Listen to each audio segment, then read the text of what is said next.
नमस्कार, मैं हूं राजीव कुमार और इस वक्त आप देख रहे हैं कोशी दर्पण। नेताजी बोलिए क्या क्या करेंगे विकास, हमारे कार्यक्रम में आपका स्वागत है। और इस वक्त हम नगर पंचायत बीरपुर में हैं। आपको पता होना चाहिए कि अभी नगर निकाय चुनाव होने जा रहा है और वो भी बीरपुर में दूसरे चरण में। तो हमारे साथ में खास बातचीत करने के लिए तबस्सुम परवीन जी उपस्थित हैं और यह उप मुख्य पार्षद पद के लिए चुनाव मैदान में उतरी हुई है। इनसे हम जानेंगे आखिरकार इनका चुनाव मैदान में उतरने का वजह क्या है और लोगों के लिए ये क्या करेंगे। जी आपका स्वागत है। जी, सबसे पहले मैं बीरपुर की जनता को मेरा प्रणाम और सलाम। और नगर पंचायत का चुनाव होना है और जैसे ही मुझे पता चला कि उप मुख्य पार्षद पद के लिए महिलाओं के लिए सीट आरक्षित है तो मैंने अपना नामांकन दिया। और ख़ास के हमेशा मैं सोशल एक्टिविटी में रही हूँ, मेरे पास समय है, मेरे अंदर वो जज्बा है कि मैं लोगों का सेवा करूँ। निस्वार्थ मैंने सेवा किया है और आगे भी मैं करूँगी। तबस्सुम जी, मैं ये पूछना चाहता हूँ आखिरकार आप अचानक चुनाव मैदान में कैसे उतर गई? क्योंकि मुझे लगा कि लोग मुझे पसंद करते हैं और काफ़ी मैंने लोगों के लिए काम किया है, सुख दुख में हमेशा शरीक हुए हैं। इसलिए मुझे आशा और उम्मीद है कि बीरपुर की जनता मुझे चुनेगी। इसी आशा उम्मीद के साथ मैंने अपना नामांकन किया। नहीं, जनता की तरफ से मैं पूछना चाहता हूँ कि आपने समाज में किस तरह का काम किया है जो आपको जनता वोट दे? देखिए, समाज में हमने बहुत सारा काम किया है और एक काम नहीं है। जैसे किसी महिला का राशन कार्ड में नाम छूट गया, जैसे प्रधानमंत्री आवास योजना में या कोई दिक्कत है या प्रशासनिक कोई मदद चाहिए या किसी भी तरह का इलाज के लिए कोई अच्छे डॉक्टर्स के यहाँ नंबर लगाना है या कोई पैरवी करना है या खुद करना है या करवाना है, तो हर मुद्दा पर हमने काम किया। ऐसा नहीं है कि एक मुद्दा है कि नगर पंचायत का ही सिर्फ काम, उसके अलावा भी मैंने जिला लेवल पे हो और स्टेट लेवल पे हो, केंद्र लेवल पे हो, मैंने काम किया है। क्या लग रहा है कि आपको बीरपुर में पहली बार जो है चुनावी मैदान में उतरे हैं, क्या लग रहा है कि यहाँ पर किस तरह का समस्या है और आप उस समस्या को दूर कर सकते हैं? देखिए, सबसे पहली समस्या ये है कि बीरपुर में गोल चौक पे बहुत सारे लोग खड़े रहते हैं घंटों, वहाँ पर बैठने की व्यवस्था नहीं है। एक मुद्दा ये हो गया।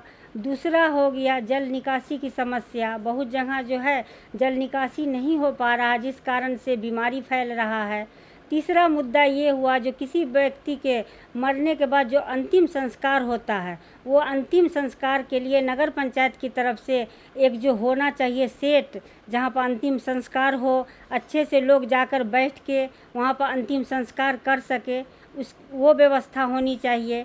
और बीरपुर में कब्रिस्तान की जहाँ तक बात है, मैंने 5 नंबर में कब्रिस्तान घेराबंदी करवाया है और 11 नंबर के लिए मैंने काम करके जिला स्तर पे जो है मैंने पैसा लाकर डीएम साहब के यहाँ। तबस्सुम जी, एक चीज़ हम जानना चाहेंगे कि जहाँ तक की बात है कि अगर नगर पंचायत, आपने कहा जल निकासी का बात कहा, तो जल निकासी के लिए तो जो नगर पंचायत के द्वारा जो है आम लोगों हो के साथ जो होल्डिंग टैक्स जो काटा जाता है, तो क्या जल निकासी नहीं होती और कैसे उनसे जो है होल्डिंग टैक्स में काट लिया जाता है? किस तरह का विकास होता है?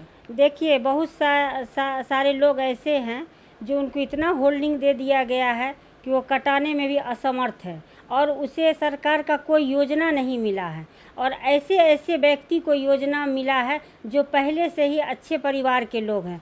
बहुत सारे जब मैं क्षेत्र में घूम रही हूँ तो मुझे लग रहा है और बहुत अफसोस होता है कि ऐसे ऐसे गरीब व्यक्ति जिन्हें बहुत ज़रूरी था इंदिरा आवास, प्रधानमंत्री आवास योजना का, तो उन्हें नहीं मिल रहा है। राशन कार्ड है तो सिर्फ एक ही महिला के नाम से है, महिला को मिल रहा है।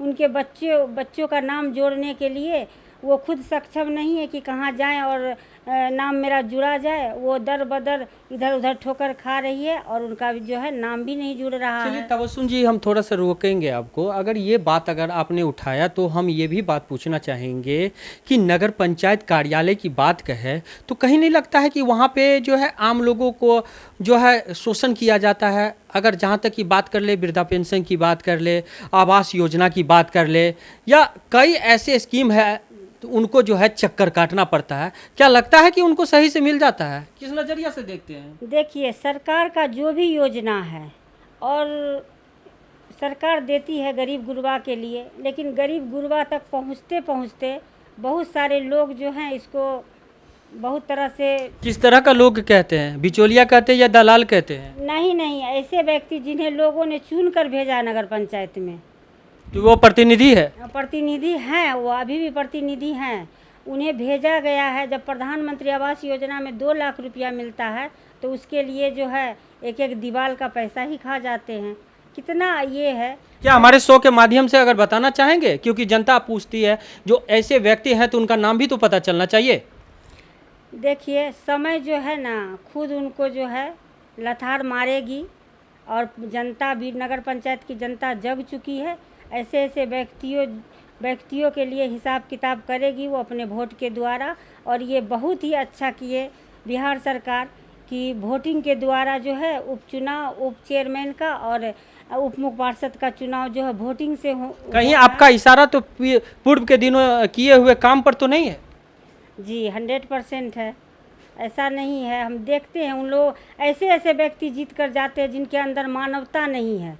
गरीब गुरबा को खोज कर उनका काम कराना चाहिए। अगर वो आज इस तरह का काम करते तो उन्हें वोट के लिए घूमना नहीं पड़ता, बउआना नहीं पड़ता। तबस्सुम जी, एक चीज़ हम जानना चाहेंगे, जो अगर आपको जनता अगर आपको जिता करके उस कुर्सी तक पहुंचा देती है तो आपका सबसे पहला काम क्या होगा? सबसे पहला काम होगा कि अगर हम नगर पंचायत में चले जाते हैं, अगर जनता का आशीर्वाद मिला, वीरपुर की नगर पंचायत की जनता ने मुझे आशीर्वाद दिया, मैं नगर पंचायत में जाऊंगी तो खास के महिलाओं को सम्मान दूंगी। क्योंकि महिला जब जाती है तो यत्र तत्र खड़ी रहती है, उनको बैठने के लिए व्यवस्था दूंगी। उसके बाद जो उनका जो भी समस्या है वो सुनूंगी। बाकी जो भी कैंडिडेट होता है वो अपने पति के बल पे जीत जाती है। और महिलाएं जब जाती है वो तो वोट देती है लेडीज़ को, और जब वहाँ जाती है तो लेडीज़ जो है नगर पंचायत में समय नहीं देती है। लेकिन मैं ऐसा नहीं करूँगी, मैं खुद जाके समय दूंगी और जो भी महिला का समस्या है उस पर मैं खड़ा उतरने का काम करूँगी। यही मेरा मनसा है। ये भी बहुत बड़ा सवाल है कि इनका कहना है कि जो जनता उस प्रत्याशी को वोट देकर, अपना कीमती वोट देकर के जिताती है और खुद वो अपना कुर्सी पर नहीं बैठते हैं, उनके रिश्तेदार या उनके पति बैठते हैं, उन पर यह निशाना है। और हम भी जानना चाहेंगे कि आप वीरपुर को किस तरह से बनाएंगे? देखिए, एक खुशहाल वीरपुर बनाएंगे जहाँ पे जात धर्म से ऊपर विकास करेंगे, विकास होगा और साफ़ सुथरा नगर पंचायत हो, जहाँ सर्वधर्म सम्मान हो, सभी के मन में इंसानियत हो, जात पात से ऊपर उठकर इंसानियत का मन में भेदभाव हो, और एक गरीब का दर्द समझे। और गरीब का दुख दर्द समझना आज के युग में शायद कोई एक ही व्यक्ति होता है 100 में जो गरीब का जो है सुख दुख को समझता है और उसका जो है काम करवाते हैं। जी, अभी तक में हम ये नहीं आपसे जाने हैं कि क्या आपको चुनाव चिन्ह मिल गया? जी, चुनाव चिन्ह मिल गया है। क्या जनता से अपील करना चाहेंगे?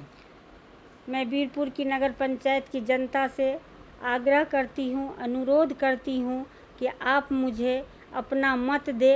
आपका मत बेकार नहीं जाएगा। मैं हमेशा से पहले से ही आप लोगों का सेवा किया है और आगे भी मैं सेवा करूँगी, और मैं पूरा से पूरा समय देती आई हूँ और आगे भी दूँगी। कौन सा छाप है आपका? गेहूं की बाली है हमारा छाप। और कौन सा नंबर पे है आपका? 1 नंबर पे है गेहूं की बाली। तो इस कार्यक्रम में हमारे साथ मौजूद थी वीरपुर नगर पंचायत उप मुख्य पार्षद पद के प्रत्याशी तबस्सुम परवीन जी, और इन्होंने जो हमारे द्वारा करवा सवाल पूछे गए उनका जवाब भी दिया। तो अगले प्रत्याशी के साथ फिर हम दोबारा मिलते हैं, तब तक के लिए दीजिए मुझे विदा।